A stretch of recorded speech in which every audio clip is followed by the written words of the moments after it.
Hi, everyone. How's it going? For all of you watching, my name is Alex Kuntz, and I'm here with my coworker, Sophie. Hi, I'm Sophie. Hi. Cool. And so we are here today to do another session of Codecademy Live. This is actually our last one. I think we ended up doing 13. It took us 13 sessions to get through all of the lessons in this visualize data with Python module, which I'm excited that we actually made it to the very end. Yeah, and Um, 13 is a lucky number. Yeah, that's true. We always could have done so many more. There were so many projects that we skipped over, and quizzes and capstone projects and all that sort of good stuff. So there's definitely more in this module that we didn't get a chance to do, but fun to do all of the lessons. So a little bit of setup. So I know that we are live on several different places. We're live on Facebook, YouTube, I think Twitch, although we don't have a ton of subscribers on Twitch. So if you're watching and are on Twitch, you can go to subscribe to us there. And then Twitter. If you're watching live, Sophie and I are mostly going to be looking at the YouTube chat. So if you want to chat with us live, you can go ahead and talk with us there. I see a lot of people already that I recognize: Pro Gamer, Talia. Let's see. We got someone new, Eric. Hello, Eric. So if you're watching us live, feel free to chat with us on YouTube. And then if you're watching us in the recordings on YouTube that are posted afterwards, this is a part of a, 13-part series where we walk through the entirety of our visualize data with Python skill path. And so there's a fancy little playlist, and you can watch all of that. So we're getting some spam from Pro Gamer. Pro Gamer, it'd be great if you couldn't do that, but fun to see everybody in chat. Cool. So Sophie, let's jump right into it. I'm going to go ahead and share my screen. Find the right one to share. All right. All right, Sophie, can you see that? I can. Cool. And in fact, I'm going to back out one just to the path, just to show where we are. We are in the very last lesson on this path. And so we're in the advanced graphing stage, learning Seabourn after kind of experimenting with Matplotlib and with pandas. Sophie, you and I together, we went over some of the Matplotlib stuff, or maybe it was the panda stuff, but you haven't done any of the Seabourn lessons yet with me. What are your overall thoughts on Seabourn compared to like Matplotlib, or you're our in-house R expert compared to like how R does graphing stuff? Well, I think you guys discussed this a little bit last week, but I think Seabourn, it makes a lot of things really simple. So there's not a lot of syntax. You can kind of just like throw something into the functions and get something out. So, and it also fixes some of the difficulties that we experience with Matplotlib. So I know you and I went over the bar plots in Matplotlib, and we were kind of complaining a little bit about creating the x-axis values, and all of that is way easier, it seems, with Seabourn, which I think both of us didn't realize until we got up to this module.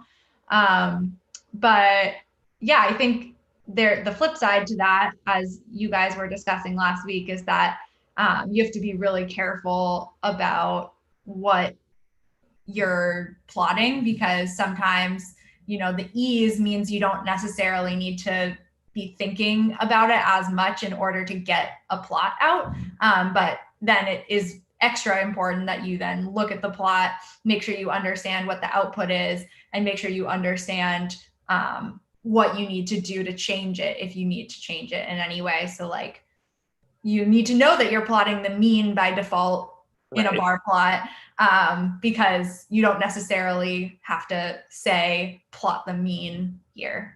Yeah, and I think let's go ahead and get started. But yeah, that's the thing that I kind of want to underscore here is that it's great that Seabourn makes it really easy to do these plots, but because it's so easy to do these plots now we can like really devote time to thinking about the statistics behind these plots. And like, Sophie and I have gone through this already, and like we have a couple of talking points where, there's so many different ways to make graphs that look similar but are really displaying very different things. And so it's like, now that we are working in Seabourn, and it's pretty easy to make any of these graphs, we can really think about the differences between them, what we actually want to be showing, how we how some graphs might be misrepresenting the data, that kind of stuff.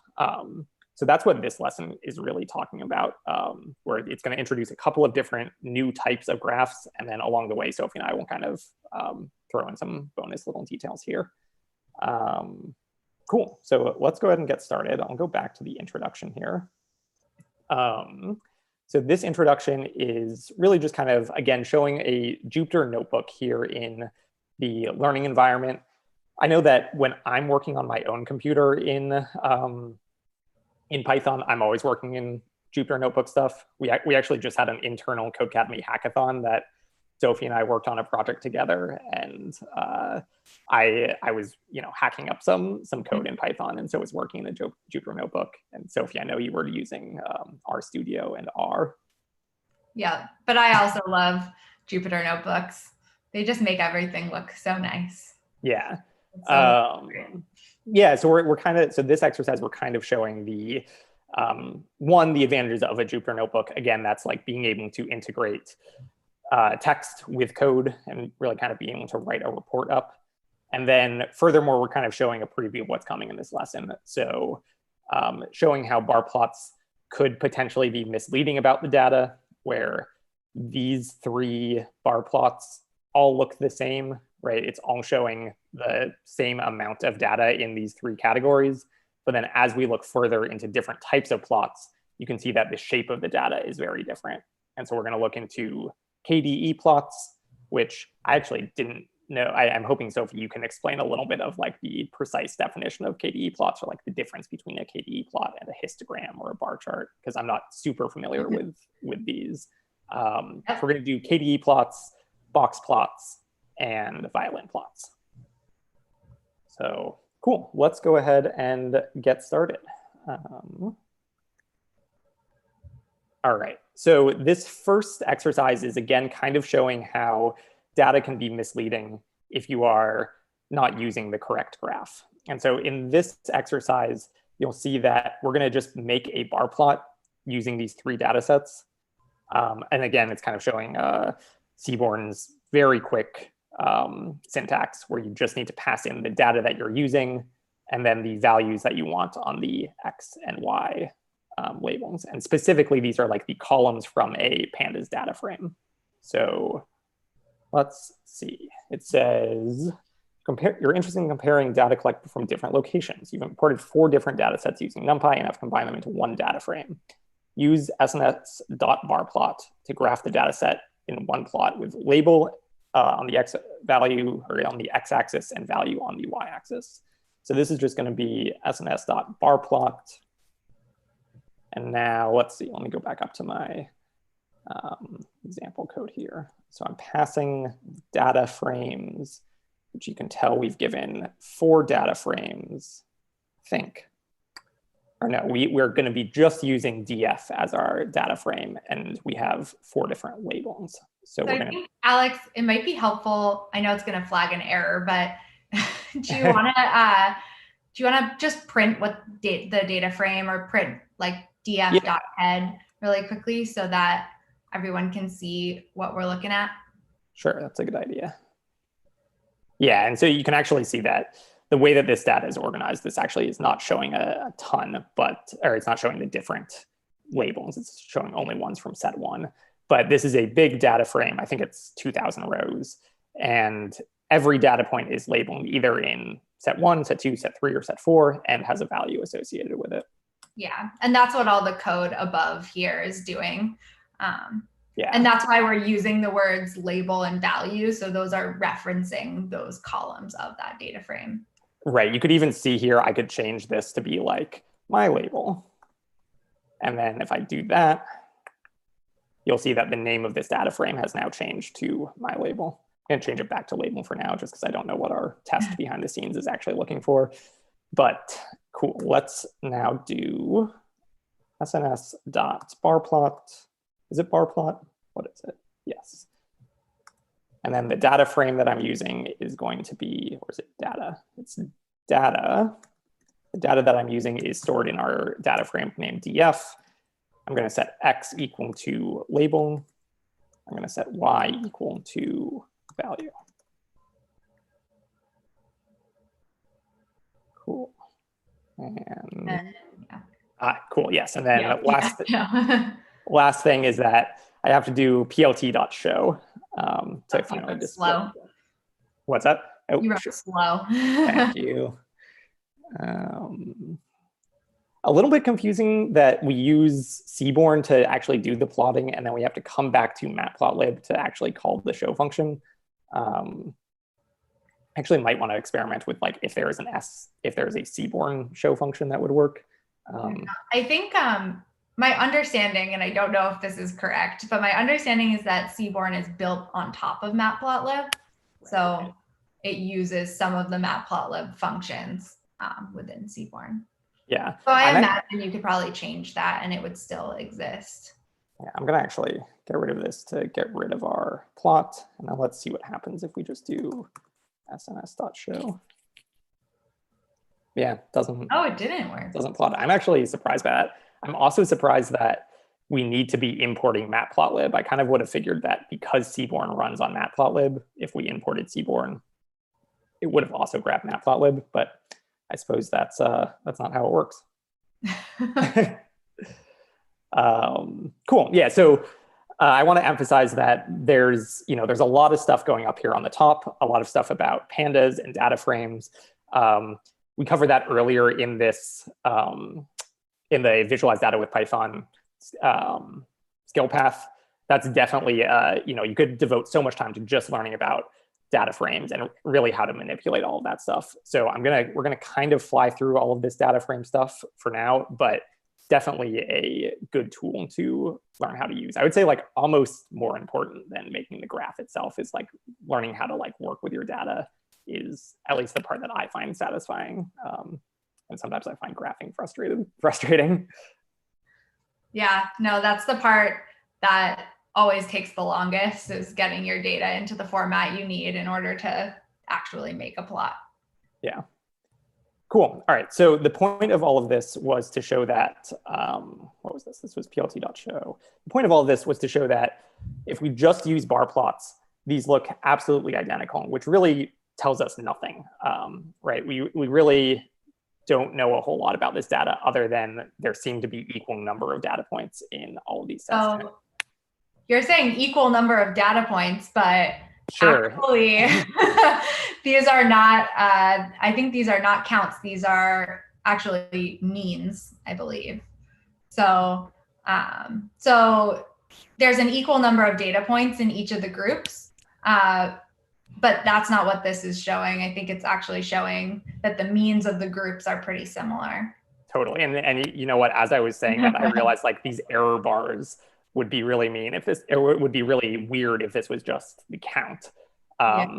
Right. Bar plot by default shows the mean of each group. And Sophie, I know you have thoughts on yeah, I was telling Alex before we got on that one of the things, and I'm not quite sure where I developed this opinion, but I think it's kind of interesting to me that Matplotlib and Seabourn are using the mean by default to plot these bar plots, because usually if I was designing a plot for something, if I wanted to show a mean comparison with some sort of error, I probably would not use a bar plot. And one of the reasons for that is that the bar plot, if you kind of look at this, so if you see the blue bar, for example, the only data that's actually being plotted here is that top line, right? The only thing that is actually being communicated by that whole space of bar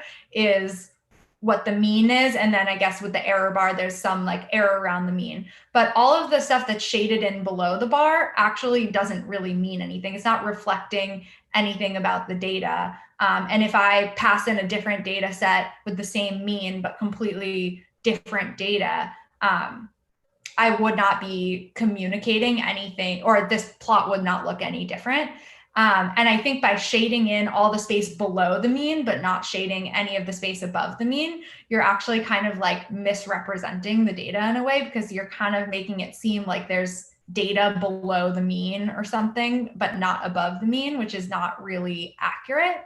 And so normally I would use a bar plot if I was trying to show comparative frequencies of something across categories that did not have any sort of inherent order. So, like I gave the example this morning of my boyfriend's aunt has a lot of animals. And so maybe I want to make a bar plot of how many of each animal type she has. And so maybe there's like 3 dogs and 2 cats. And so those bars could represent the number of each type of animal. And then those shaded regions kind of communicate something about the number, right? The area would be directly proportional to the number of each thing in each category. But as a demonstration of comparing means, I find this a little misleading. Yeah. However, that is a long way of saying very little. Well, and it's interesting to note that like Seabourn does it by default, right? Where it's showing the mean by default. This was actually something that we went over in the last lesson, but I forget the exact syntax. And so I want to look up how to change the function that it's applying. So let me look at this. Yeah, so you can see here in the Seabourn documentation that it's using some mean function as the estimator. And so I think I can change that. And I hope this works. I did not practice this beforehand, but I think I can change that by saying, okay, rather than using mean, let's change estimator to something like length. We'll see if this works. Yeah, there we go. And you can see now our y-axis has totally changed, where it's no longer representing mean because the mean was at like something like 80. Now it's representing length, meaning the length of these data sets, meaning essentially the count or the frequency. So there's 500 things in set 1, there's 500 things in set 2, all that sort of stuff. So yeah, so you can also do like np.median, right? You want to see the median value. Ooh, those are actually like slightly different now, right? Yeah. Although I think that this median value would have the same problem that you were describing before, Sophie, where it's like having a bar underneath that's shaded doesn't make a ton of sense for median because there's like points above the bar and below the bar and all that sort of stuff. Yeah, all those central tendency things. But it still is important to communicate that information about your data. I just think with box plots or something along those lines, which we're going to get to. Yeah, and then last thing, our problem here, Sophie, is that we can just like go on a million tangents. So we will try to get through this lesson. But the last thing is that the error bars here like are nonsense, right? Can you have an error on count or frequency? You could. Okay. It depends on what your data looked like. I could imagine a situation where you're doing something like repeating the same experiment multiple times to see like how many of a particular thing show up in a sample over a bunch of repeated experiments, and then you would have some error around the number of people in that experiment. Yeah. Interesting. Okay, cool. Well, for now, yeah, these error bars don't make sense. And so I guess that it kind of shows that there's no error there. Okay, cool. So let's move on. So we're going to, instead of showing those bar plots to show the median of these of these different data sets, or even the count of these data sets, instead we're going to look at a Kde plot. So Sophie, can you kind of describe what a Kde plot is and how it's different than either a bar plot or a histogram? Sure. I think, well, there's 2 different angles that I'm going to come at this. So the first thing I'll say is that a lot of times, if you are doing any sort of statistical analysis, you're trying to think about the distribution that your data is coming from. And you're trying to estimate something about the distribution that your data is coming from. And so something that people have spent a lot of time kind of thinking about is probability distributions. And there are many different types of probability distributions. And so, and basically what a probability distribution is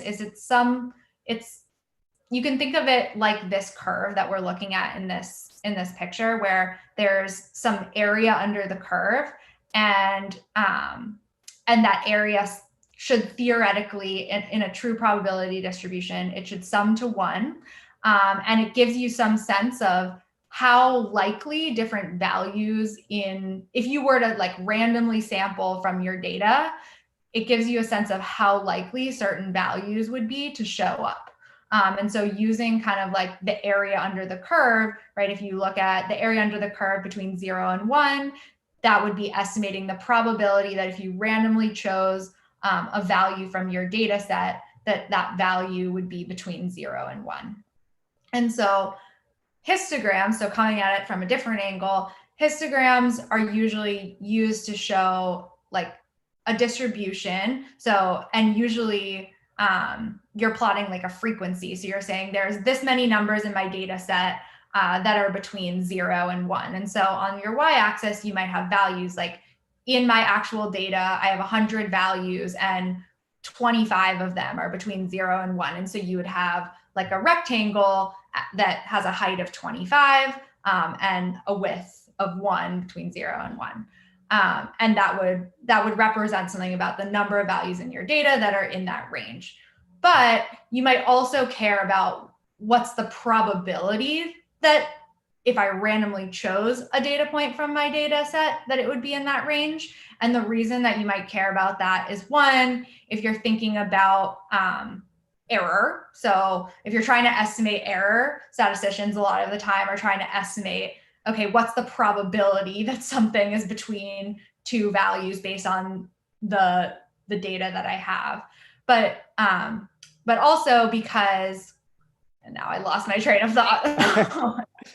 But also because if you're trying to compare two distributions, so like, for example, let's say you're running an experiment and you have you're taking like the temperature of people who took ibuprofen and versus people who didn't take ibuprofen. And let's say that you didn't want to expose too many people to ibuprofen. So you had a small group of people, a much smaller group of people whose temperatures you had who were taking ibuprofen compared to the ones that didn't.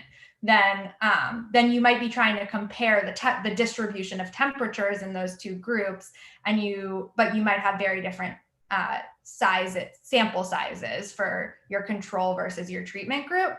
And if you're just looking at frequencies, like there's 25 people in one group whose temperature is between 96 and 98 degrees or whatever it is, and there's also 25 in the other group, that could mean very different things if the sizes are different. Like 25 out of 50 people is a very different thing than 25 out of 1,000 people. So if you're trying to compare those distributions, it would be better to have something that is comparable, like a probability of choosing a random person in a range compared to an actual count of the number of people in that range. Yeah, cool. So I think we can like play around with this in a little bit, where in the next exercise, we're going to be making some of these KDE plots, and we can play around with the size of our data set, where I think the data sets that we give you are all of equal size. It was those data sets from previous where there were 500, but we can look at it of say like, okay, let's cut this data into, 50 data points rather than 500. And now if we plot histograms rather than what is it, KDE like percentage or probability percentage, the two graphs are going to look very different and somewhat misleading in some ways. And I should also say, I'm still talking about like kind of the middle ground between histograms and KDE plots, which is to say that like you can still plot a normalized histogram where you're plotting probabilities instead of counts. But then one step further is to try to smooth that histogram in a way to get back to what would be like a continuous probability distribution. And so KDE stands for kernel density estimation. And it's basically a way, sorry, I have a dog trying to get into something. It's a way of smoothing smoothing a histogram basically so that it resembles a probability distribution or estimates the probability distribution. Yeah, and we can look into that too, where we can plot some histograms and show like, okay, our bin width here is like, 10, where this is the number of things that fall from 0 to 10 in our data set. And then we can think about how KDE like smooths that by saying like, okay, but that's not fine grained enough, where a KDE will show like, okay, if I had, or what's the probability of having, a data point with value of 4 or something like that, rather than this like 0 to 10 bar. Yes. Okay, cool. So let's do the instructions first. So we're working with that same data set. So Kde Plot. So the data again is still DF. And now we are, and actually, I think that this is, let me actually go back up here.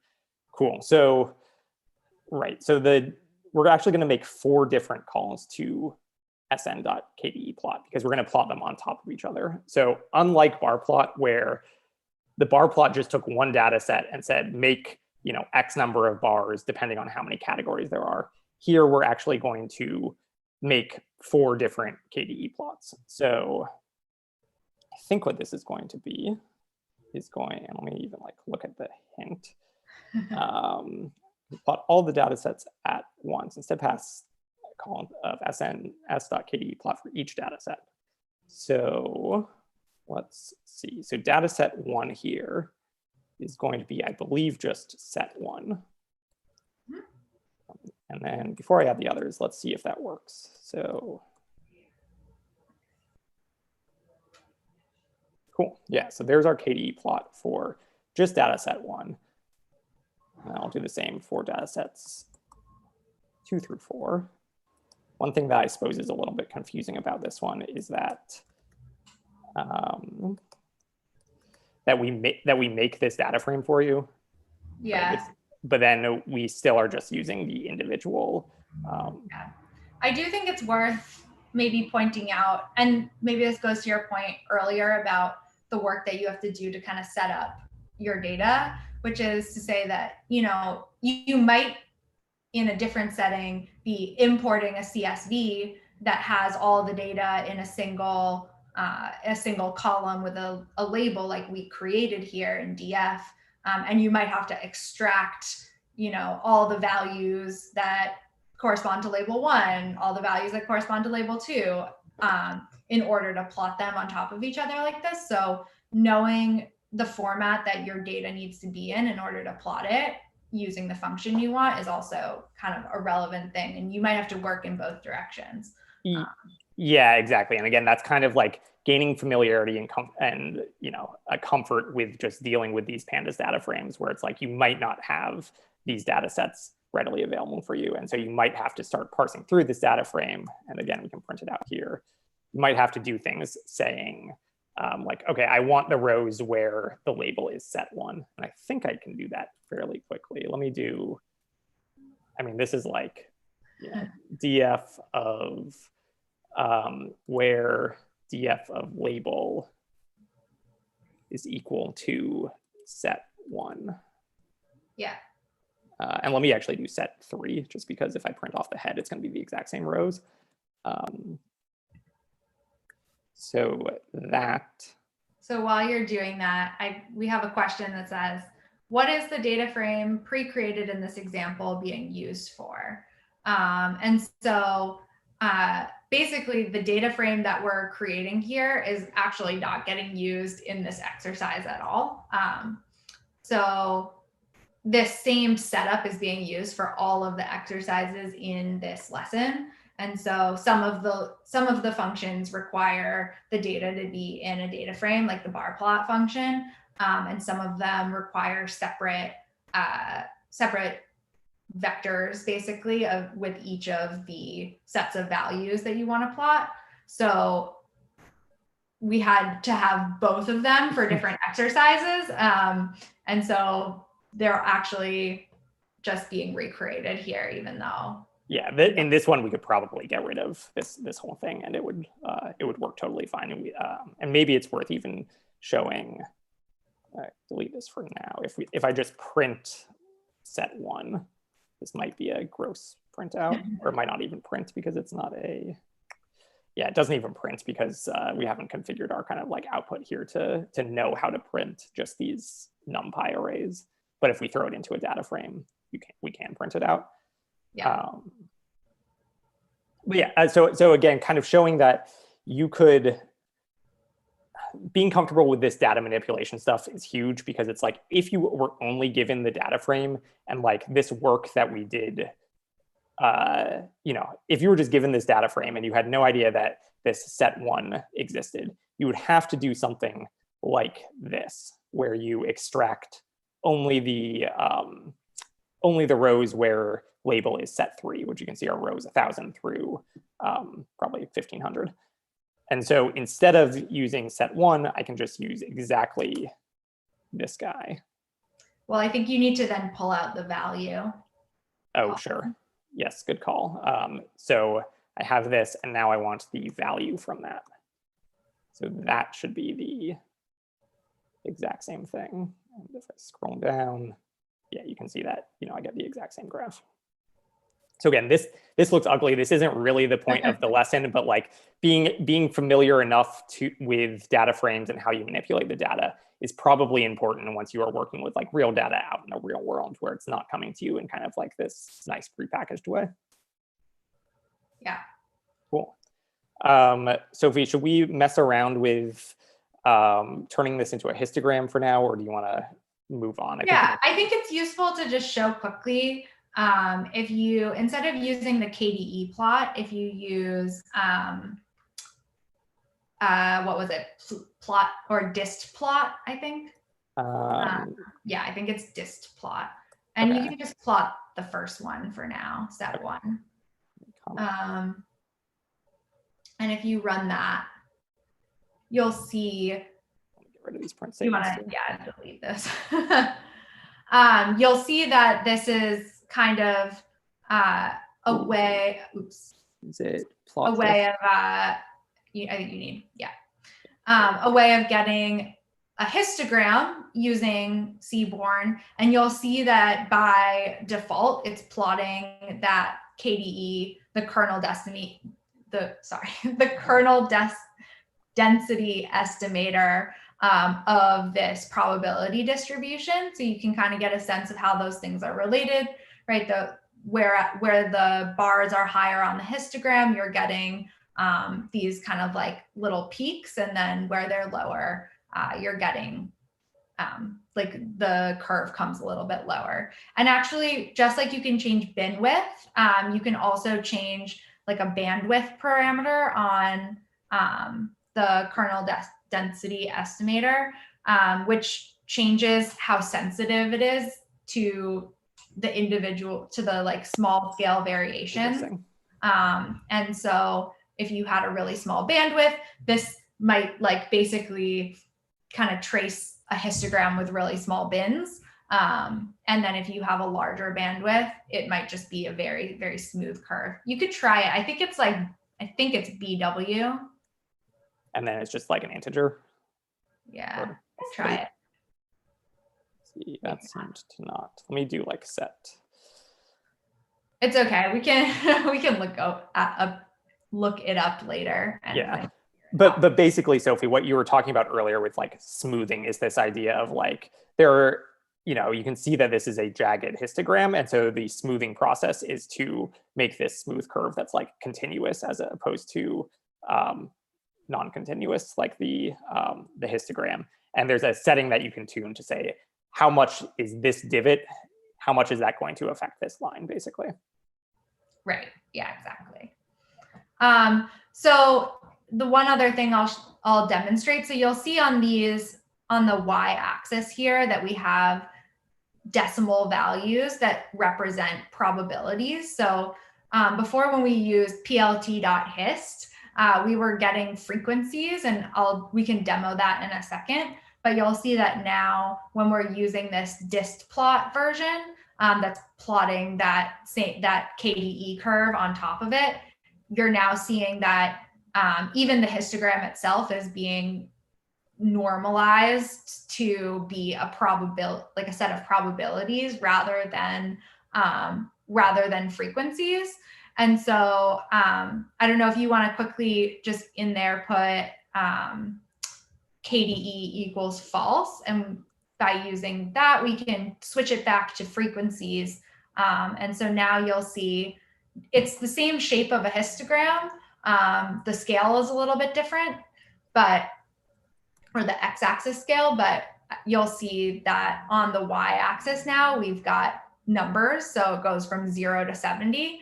So even though the shape is the same, the scale is different because we're talking about counts instead of probabilities. Yeah. And I wanted to demo one thing that we were talking about earlier with kind of like where the size of your data set might be relevant. So if we plot these two data sets now, again, with KD equals false, so you can see we're just using count here. It's just kind of a normal histogram. It doesn't have anything to do with the like probability percentage stuff.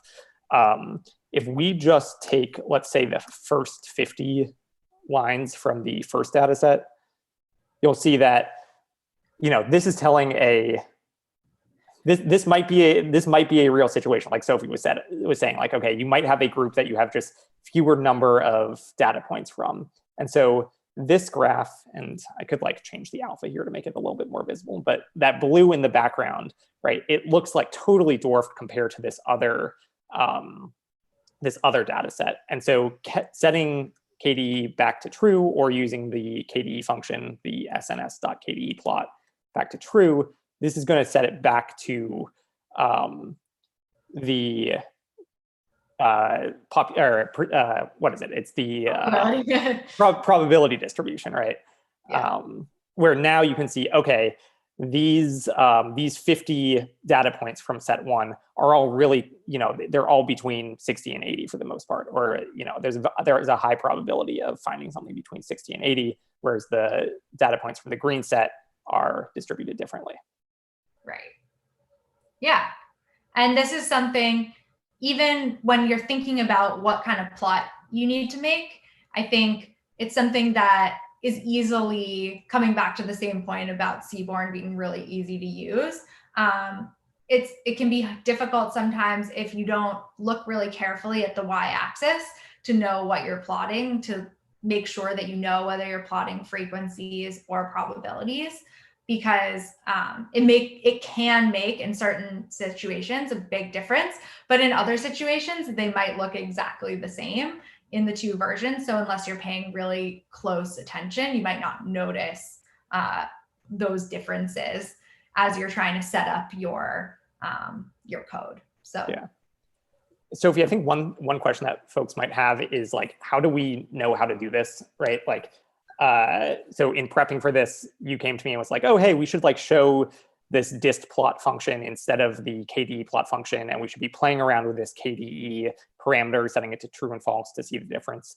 How do you know how to do that stuff? Like, right? Like, how do you learn how to experiment with all of these different kind of functions? I Google everything. Some of it comes from kind of like understanding what's going on from taking classes. Like, it's something that I naturally think about. So it's not necessarily something that you might have thought about when you were going through this path the first time. But I basically just Googled how to make a histogram to see if there is a different function for a histogram in Seabourn. So I Googled like Seabourn histogram function, and then basically saw that there's a function within Seabourn that allows you to make all different types of distribution plots, which is dist plot. And so this allows you a lot of flexibility. And then, yeah, I read this exact document, which is the function documentation, super, super helpful. And the first thing I usually look at when I look at these is at the top, it gives you the usage, and it tells you in that usage what the default values are.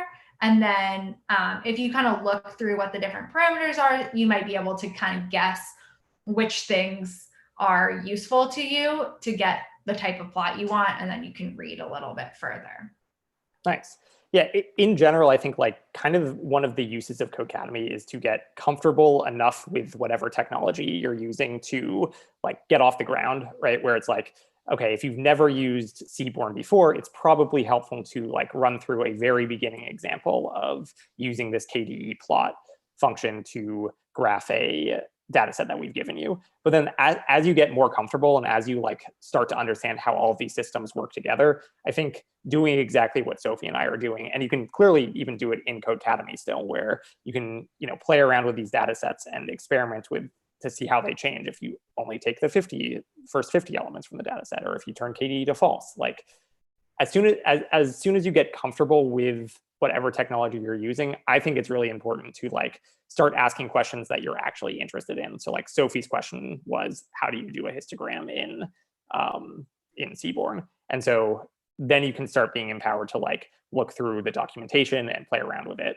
And yeah, I mean, that's what I do as well for any question that I have, where it's like you Googled the answer and then you'll be led to the documentation with examples, and hopefully you are familiar enough with the tool to not be completely overwhelmed by the documentation and enough to like start to play around with it.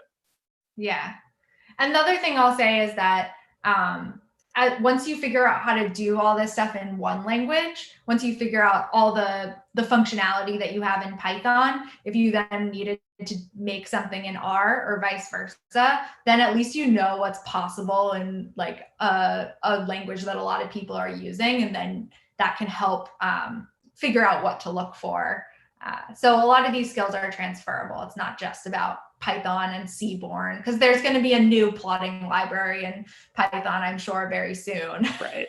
You like never, you know, these things change so quickly that it's like, you know, in 15 years, who knows what the state of Matplotlib is. Like, you know, hopefully it'll be similar and better and greater, but it could be an entirely different tool. I want to briefly answer questions from the chat. So admin says, can you import the CSV files into a database and still run the histogram on the database? So I don't know what you exactly mean by database, whether that means like SQL stuff, like that kind of like official database, or just bringing it into a data frame in Python, which kind of serves as a database in some ways. But yeah, you can see that we are demoing bringing a CSV file into Python and then graphing on it. But you can do this in any language or with databases, where you could turn this CSV file into a database that you can run SQL queries on, and then from those SQL queries make any visualizations using a variety of tools. And then, sorry, I don't know how to pronounce her name. Anurakt is asking basically, where is all this visualizing data stuff? How does this relate to everything else in the world of coding? Like, is it a part of computer science? Is it part of data science? What is computer science good for? I think that this particular set of visualization tools is really useful for data science in particular, in that data science often works with big databases or data sets. And you have to clean that data. You have to visualize the data. You have to do statistics on that data. That's kind of like the world of data science, as opposed to computer science. I think is the way that I view computer science is a little bit more like programming / algorithms heavy, or it's like more traditional computer science in the academic sense of just like learning to think like a programmer, learning to really hone the like fundamental programming topics that you'll see in any language. So I don't know, that's kind of my take on the differences between the two. Of course, both are really wide topics where data science isn't just in Python. You can do it in R, you can do it in SQL or Mongo, like admin was saying. Just in the same way that computer science, you can learn all those computer science topics in Python or Java or C# or C++ or like any of these topics. Both domains are really wide. Yeah, for me, like my interest in understanding data is what kind of brought me into the fold with computer science. Like I took, an intro to computer science class in high school, and I took one over the summer in college. But it wasn't until I got really interested in learning how to visualize and summarize data that I actually like learned a lot of the kind of more traditional computer science curriculum, because a lot of times when you're trying to accomplish something like clean a data set or something, you need to utilize tools that people have figured out better algorithms for through like computer science, like searching for something in a data set. Yeah. Yeah, for example, like the stuff that I was doing in the last exercise to like check for equality of like, oh, was this row in the data set equal to, whatever the word was, set one, like that checking for equality, I would typically think of that's like more of a computer science programming type operation that we're using in a data science context. But it's like, that's something that you might learn really early on in an intro computer science course. Let me take like 2 more minutes to touch on the like discussion about SQL that's happening in the chat. Admin is asking like, yeah, so can I bring a CSV file into SQL and then visualize it? And so it's funny because it's the way that I'm not a SQL pro. I haven't used it a ton. But the way that if I were to use SQL, probably what I would do is I have a SQL database that I need to get stuff out of. And I would probably use Python to pull the stuff out of the SQL database and into Python, and then use my Python skills in order to visualize it. I'm sure that there are other ways to just like skip that middle step of bringing it into Python. I'm sure that there are ways to just straight up visualize it from SQL. There are a lot of like business tools like Looker or Tableau or things like that will do it for you. Or Jan recommended SQL Alchemy that will then load the data into pandas. But yeah, in general, admin, I would say like if you have a CSV file, I would, if it were me, because I'm not super proficient in SQL, I would try to skip that step of throwing it into a SQL database. If you have the CSV file, you can just load it straight into pandas using, the various pandas functions. Like I suppose this is a NumPy function, but Python can load a CSV file into pandas for you. Yeah, basically you can either use SQL to extract what you want, save it as a CSV, and then load it into Python, or it sounds like I know there are Python packages that allow you to connect to a database and just pull what you want directly in and save it as a data frame, skipping the step of like doing the SQL separately, saving it as a CSV, and then pulling it in. Yeah, but SQL in general is a great skill to have for data scientists, and something that Sophie and I have we've been writing curriculum about Postgres recently. So yeah. More SQL and database stuff on the way from Codecademy. Okay, cool. Sophie, we have like 10 more minutes, so maybe we can kind of like, I don't know, we'll see how far we get. I think that we can just talk about box plots, and then maybe we won't get to violin plots, but maybe we will. I think these are pretty quick. Yeah. This type of plot right here, those 3 box plots, that's what I would do in place of bar plots.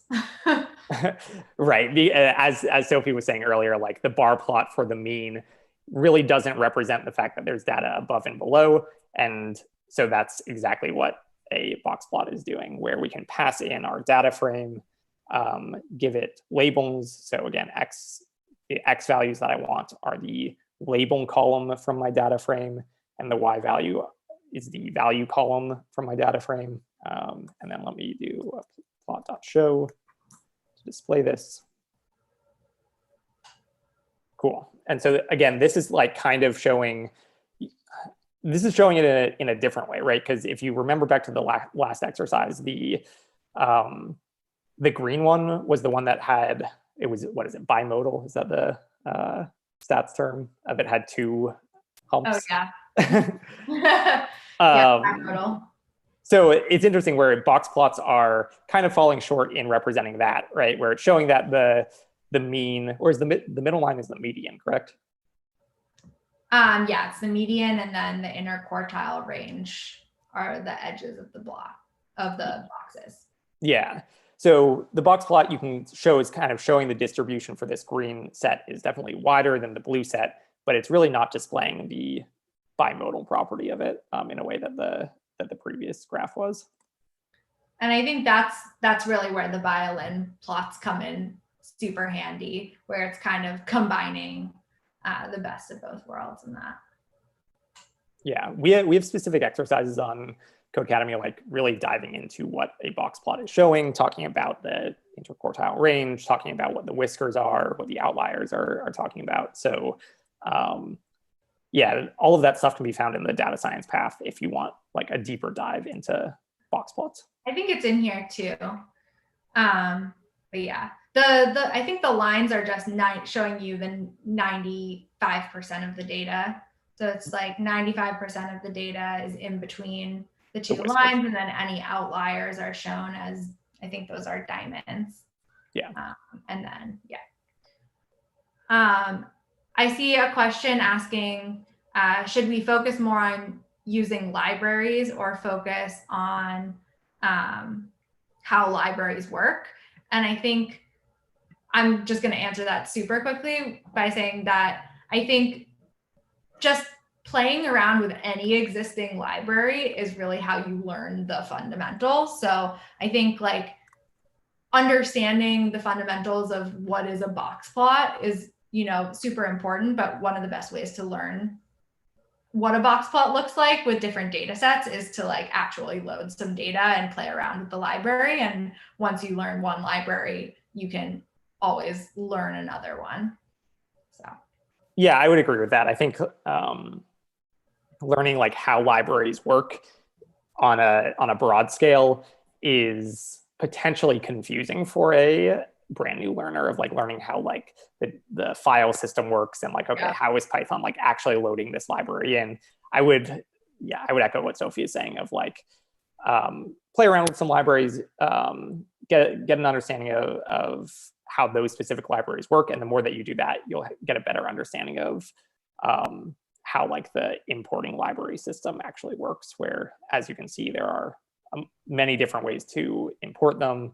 And you'll start to kind of see the patterns that emerge. We also had a question from Sammy about what the heck is this library? This is an unfortunate thing that we need to show in this Python file in order for us to render your drawing on the website. If you were doing this on your own computer, you wouldn't need this. And every time you run plot.show, it will just like pop up a window on your machine with the graph there. But yeah, this is how we get around that. Okay, 7 minutes left. Violin plots. So, Sophie, you want to talk about violin plots as I copy it? Sure. Yeah. So just like we saw in the last section on box plots, they give you a little bit more information than just plotting means or medians or something like that, plotting the central tendency and showing, whoops, I think Alex might have dropped out temporarily. But yeah, so they show you a little bit more than just the mean or the median, but they don't give you a lot of detail about the distribution that you might get from a histogram. And so now we can kind of combine all of that information into a single plot. And so these violin plots are kind of, it's almost like the histogram that you would, or the KDE estimation of the histogram is getting kind of like it's happening on both sides of what is essentially a box plot in the middle. So now where in that green, the second data set, we couldn't see the bimodality in the box plot. Now, when we plot this violin plot, we can see that bimodality. Yeah. My internet flipped out, so oh no, he might be gone again. Hopefully he'll come back. But yeah, so I think this is another example where knowing that you have different types of visualizations at your fingertips. I hope it holds for 6 more minutes here. I think I'm back. Am I back? Yeah, you're back. I was talking over you potentially because you were out for another second, at least on my computer. Oh no. Okay. I am going to wrap things up because I think that Alex's internet is a little bit spotty. So this is basically the end of this lesson. Oh no, you're back. No. And there are a couple more articles in here in that same path about different types of visualizations you can make, ways that you can customize the coloring, ways that you can customize the themes of the plots. And so those are really kind of fun to take a look at and play around with if you get some more time. And then there's also some on-platform and off-platform projects that are really worth taking a look at. I think there were a lot of questions about CSV files and how you can like load data and actually deal with the different types of data sets that you might see in a real world context. So so I think that it is really helpful to work on some of those off-platform projects so you can really get a sense of that. I'll just continue answering questions for the last couple of minutes. I see, is computer science career path good for a math student? I was a math major in college. I studied math before I studied computer science, really. And I think that like thinking about things from a mathematics perspective can really help if you are trying to then code something. It uses a lot of the same types of skills and types of thinking. And to learn how so the question is, does I'm a little confused by the question, but I think you're asking whether computer science and math can combine to teach you how programming a language actually works. I'm gonna defer to Alex maybe on Thursday to answer that question. Alex says plug the show on Thursday, so that's a good segue. On Thursday, Alex and I will be back. We will be doing a pro-only event where we're going to be kind of holding office hours. So if you have any questions, you can come and ask us. Usually we prepare a demo, so we will probably pick some data sets that we could take a look at and demo how you can use some of these plotting functions on your own computer. And then if anybody has additional questions, you can come to that event and come ask us those questions, and we'd be happy to take a look at your code, even if there's not too many people. Usually they're really small, so we would love to see you there. Those are really, really fun. I'm gonna sign off, but it was great to be here, and I hope some of you come on Thursday. And happy end of the skill path. I hope that you guys learned a lot, and I hope that this was a useful set of events. Alex, are you back, and do you want to say anything, or good? You're muted if you're okay. Goodbye.